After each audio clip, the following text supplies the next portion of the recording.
George Sylvester Viereck, he went by Sylvester, which sounded more continental, was himself a pillow-lipped and self-professed sensualist who said he worshipped Oscar Wilde as one of his 3 life models, alongside Napoleon and Christ.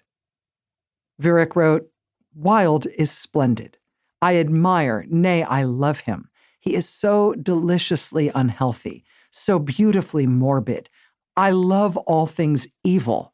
I love the splendor of decay, the foul beauty of corruption." Sylvester, at age 17, had struck up an apparently romantic friendship with Wilde's most notorious paramour, Lord Alfred Douglas. Young Viereck also loved to show off the framed violet he said he had plucked from Wilde's grave. The House of the Vampire is seen today by precisely no one as the world's greatest gay vampire fiction. But it does have the distinction of being the world's first known publication in that now familiar genre. Viereck's hero vampire, Reginald, swaggers through the book, seducing younger men, gently tugging them away from the unerringly difficult or hag-like women who otherwise seek their attentions. Viereck writes of Reginald, quote, "A tremendous force trembled in his very fingertips. He was like a gigantic dynamo, charged with the might of 10,000 magnetic storms." In Viereck's voluptuous, pretentious, deeply stupid romp, Reginald is seeking not blood, like Bram Stoker's original vampire, but something more rarefied.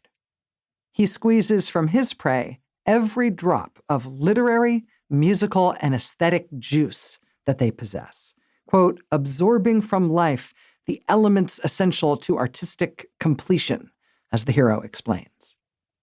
By the novel's close, everybody is drained, but Vampire Reginald.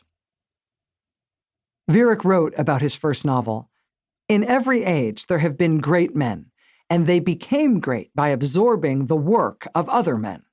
My vampire is the overman of Nietzsche. He is justified in the pilfering of other men's brains." Viereck loosed his pioneering book on the world in 1907 with considerable hopes.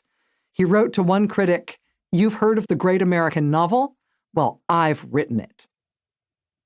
The critics did not agree.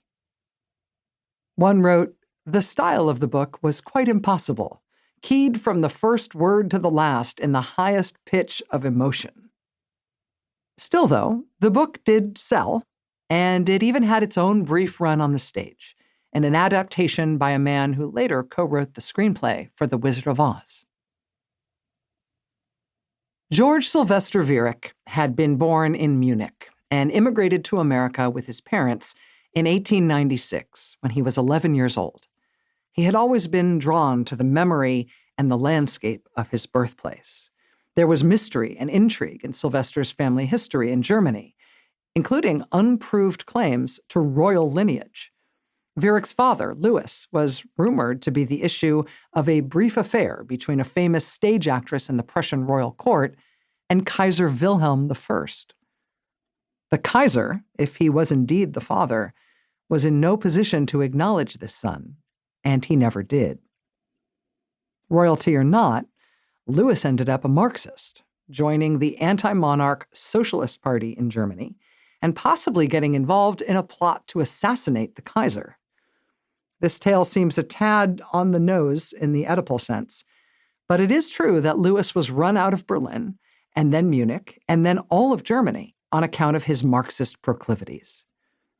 He landed in New York, but not exactly on his feet. Sylvester's father never found much success in the New World. He organized German Americans in support of presidential candidates William McKinley and Theodore Roosevelt. He wrote a forgotten monograph on German language instruction in American schools. He gave the occasional lecture on German culture and society. But for his young son, Sylvester, rife as he was with artistic gifts and a robust, unerring self-confidence in those gifts, Louis was a distant and feckless father.